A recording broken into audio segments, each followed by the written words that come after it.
தாய் தமிழ் உறவுகளுக்கு வணக்கம். நான் உங்கள் அன்பு தம்பி மசே ஸ்டாலின் பாரதி. இன்னைக்கு நம்ம பெரம்பூர் சட்டமன்ற தொகுதியினுடைய நாம் தமிழர் கட்சியை சார்ந்த வேட்பாளர் ஐயா திரு வெற்றி தமிழன் அவர்களோட இணைஞ்சிருக்கிறோம். அந்த தொகுதியில தான் மரியாதைக்குரிய மாண்புமிகு தமிழ்நாடு முதலமைச்சர் ஐயா திரு விஜய் அவர்களும் போட்டிட்டாங்க. இப்ப ஐயா வெற்றி தமிழன் அவர்கள்கிட்ட நீங்க பெரம்பூர் சட்டமன்ற தொகுதியில போட்டிக்கிட்டப்ப என்னென்ன நெருக்கடிகள் அங்க இருந்தது, ஐயா விஜய் அவர்கள் பெரம்பூர் தொகுதிக்கென கொடுத்த வாக்குறுதிகளை நிறைவேற்ற முடியுமா, அந்த வாக்குறுதிகள் நிறைவேற்றுறதுக்காக தானவா, இல்ல அந்த வாக்குறுதிகளை எவ்வளவு காலகட்டத்துக்குள்ள நிறைவேற்ற முடியும் அப்படிங்கிறத கேட்டு தெரிஞ்சுக்கலாம். வணக்கம். தேர்தல் முடிஞ்சு 2 மாசம் ஆயிருக்கு. தம்பி வந்து பழசை ஞாபகப்படுத்துற மாதிரி கேள்வி கேட்டிருக்கிறீங்க. எல்லாத்தையும் மறந்துடுங்க. இன்னும் 6 மாசம் நாள் கேட்டிருக்கிறாரு.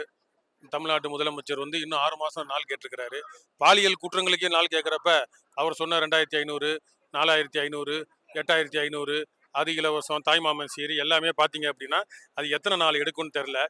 வெள்ளை அறிக்கைன்னு ஒன்று கொண்டு வந்து சொல்லிட்டு 10 லட்சம் கோடி கடன் இல்லை, 13 லட்சம் கோடி கடன் அப்படின்னு சொல்லியிருக்கிறாங்க. அதை சீமானண்ணன் தெளிவாக கேட்டார். இது நான் தேர்தலில் பாடினப்ப மக்கள் மத்தியில் கொண்டு போனப்ப அப்போலாம் உங்களுக்கு தெரியாதா அப்படின்னு.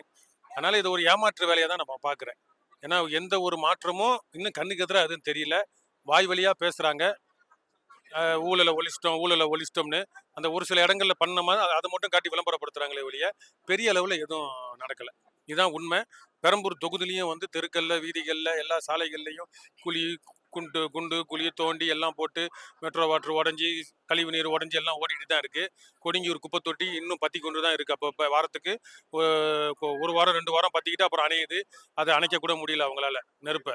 அப்போ இந்த அளவுக்கு ஒரு இயற்கை சுற்றுச்சூழலை கெடுக்கின்ற அளவுக்கு தான் மக்கள், அங்கே வாழ்கிற மக்கள்லாம் வந்து கஷ்டப்பட்டு தான் நாங்கள் வாழ்ந்துட்டு இருக்கிறோம்.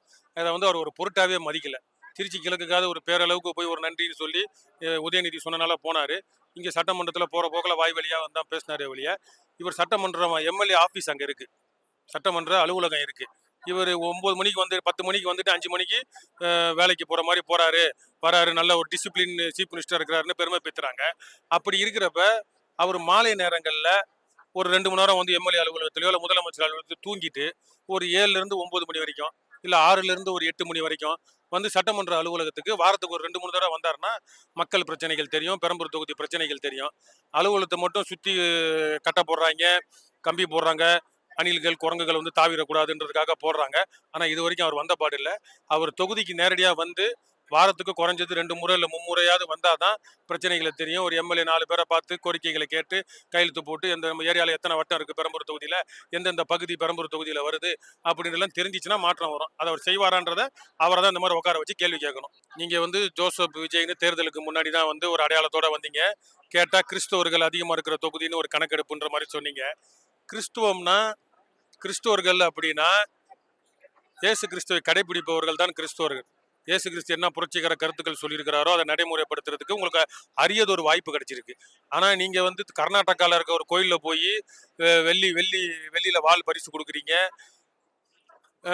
ஏதோ ஒரு பூசாரி கொடுக்குற பொட்டை தூக்கி நெத்தியில் வச்சுக்கிறீங்க, மாய மந்திரம் பில்லி சூனியெல்லாம் பண்ணுறீங்க.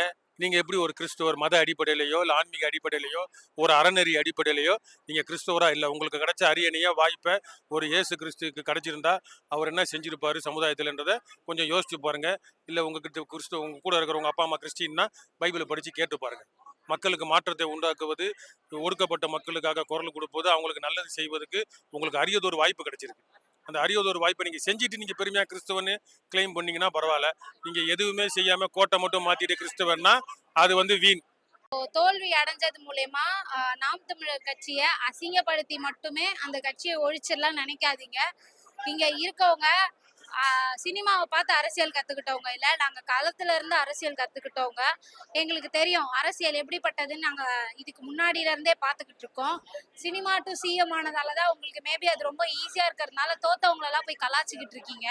இப்படி பண்றதெல்லாம் ஒரு சிஎம்க்கு அழகான்னு எனக்கு தெரியல. இது எந்த வகையில மாண்பாகும்னு எங்களுக்கு தெரியல. சாட்டை என்ன கேட்ட மாதிரிதான்.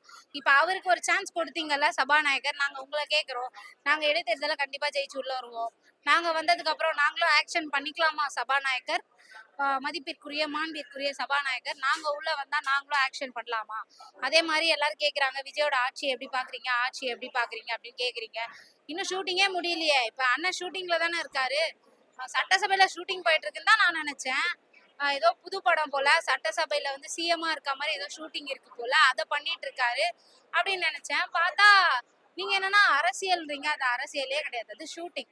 வருவாரு, ஷூட்டிங் முடிச்சிட்டதுக்கு அப்புறம் படம் ரிலீஸ் ஆடியோ லான்ச் எல்லாம் முடிச்சுட்டு பொறுமையா அவர் வர்றதுக்குள்ள எங்க பெரியப்பா சீமான் வந்து சிஎம் ஆகி உட்கார்ந்துட்டு இருப்பாரு. பார்த்து கத்துக்கிட்டு எப்படி அரசியல் பண்றதுன்னு கத்துக்காங்க. சாட்டையனோட ரீசெண்டா ஒரு வீடியோல பார்த்துட்டு இருந்தேன். கேள்விகள்லாம் கேட்டீங்கன்னா பதில் சொல்லுவாங்கன்னா அதுல ஒரு குழந்தை கேட்டிருந்தது. இந்த இந்த இந்த கொஸ்டின் என் மனசுல ரொம்ப நாளா இருந்தது. பட் ஆனா அது நடந்திருக்குமான்னு நான் நினைச்சு பார்க்கல. அதாவது ஸ்கூல்ல எல்லாம் இந்த என்னைய கலாய்க்கும் போதே எனக்கு கஷ்டமா இருக்கு. அப்ப நம்மளது வந்து மழலையர் பாசறை எல்லாம் இருக்கு. அப்ப அந்த குழந்தைங்க எல்லாம் ஸ்கூலுக்கு போகும்போது அந்த குழந்தைங்களை எத்தனை பேர் கலாய்ப்பாங்க அப்படி யோசிச்சு பார்த்தா அதே மாதிரி ஒரு குழந்தை கேள்வி கேட்டிருக்கு. நீங்க தோத்துட்டீங்கன்னு என் ஃப்ரெண்ட்ஸ் எல்லாம் என்ன கலாய்க்கிறாங்க அப்படின்னு அந்த குழந்தை கேள்வி கேட்டிருக்கு. தெரியுதா பொட் அங்கிள், நீங்க எந்த அளவுக்கு இன்ஃப்ளூயன்ஸ் பண்ணி ஸ்கூல்ல ஜாதி கலவரத்தின் வந்துடக்கூடாதுன்னு சொன்னீங்க. பார்த்தா கடைசியில இந்த மாதிரி கலவரங்கள்லாம் வெடிக்கும்னு நினைக்கிறேன். ஸ்கூல் குழந்தைங்க மனசுல நஞ்ச விதைக்காதீங்க. உங்களோட அரசியலை அது அரசியலே கிடையாது. உங்க சினிமா கவர்ச்சி இருக்குல்ல, அதை எங்க கிட்ட பயன்படுத்துனதோட நிறுத்திக்கங்க. இருப்பாங்க, நாம் தமிழர் இருப்பாங்க, இன்னும் எத்தனையோ கட்சிகள் இருப்பாங்க. அந்த குழந்தைகளுக்கெல்லாம் நீங்க இன்ஃப்ளூயன்ஸ் பண்ணி இந்த காமெடி பண்ண சொல்லி உள்ள அனுப்புறீங்கல்ல, அந்த குழந்தைகள் இந்த குழந்தைங்களை வந்து கலாய்க்கும் போது மனதளவுல பாதிப்பு அடைவாங்க. உங்களுக்கு உண்மையாலே குழந்தைங்க மேல வந்து அக்கறை இருந்ததுன்னா இந்த மாதிரி குழந்தைங்க வரைக்கும் உங்க அரசியலை கொண்டு போவாதீங்க. அவங்க வளரட்டும், வளர்ந்து வந்து எந்த அரசியல் கரெக்ட்னு தெரிஞ்சுக்கிட்டு அவங்க சப்போர்ட் பண்ணட்டும். ஓகேவா? அதுக்கு முன்னாடி ஸ்கூல்ல எல்லாம் போய் கொடியை கட்டுறது இந்த மாதிரி காமெடி வேலையெல்லாம் அங்க போய் பார்த்துட்டு இருக்காதீங்க. அதாவது என்ன நினைச்சிட்டீங்கன்னா, நீங்க இவ்வளவு நாள் இது சினிமாவில் நடிச்சதால இதுங்கெல்லாம் பைத்தியம் ஆயிடுச்சுங்க, அடுத்த தலைமுறைகளுக்கு உங்க படம் இருக்காதுல, எல்லாம் பழைய படமா இருக்கும், எங்க உங்களை பத்தி அதுங்க தெரிஞ்சுக்காம போயிட போகுதுன்னு போட்டோ எடுத்துன்னு போக ஆரம்பிச்சிட்டீங்க. அதை கொஞ்சம் நிறுத்திக்கங்க. வளர்ந்து வரும்போது உங்க கட்சி இருந்ததுன்னா பாப்போம். நீங்க இப்ப அவங்களை இன்ஃப்ளூயன்ஸ் பண்ணிடுறீங்க.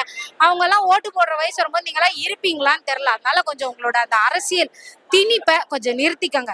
இந்தி திணிப்பை விட உங்க அரசியல் திணிப்பு ரொம்ப அதிகமா இருக்கு குழந்தைங்க மத்தியில. அதை கொஞ்சம் குறைச்சிக்கிட்டீங்கன்னா நல்லா இருக்கும்.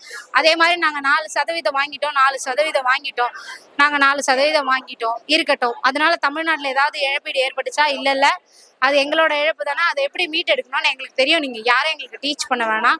நீங்க ஒன்றும் அரசியல் பேசல, அந்த பதவியை பிடிக்கல, நீங்க இப்படி ஆடிதான் அந்த பதவியை பிடிச்சிங்க. அதனால நீங்க அதை பத்தி பேச வேண்டாம்.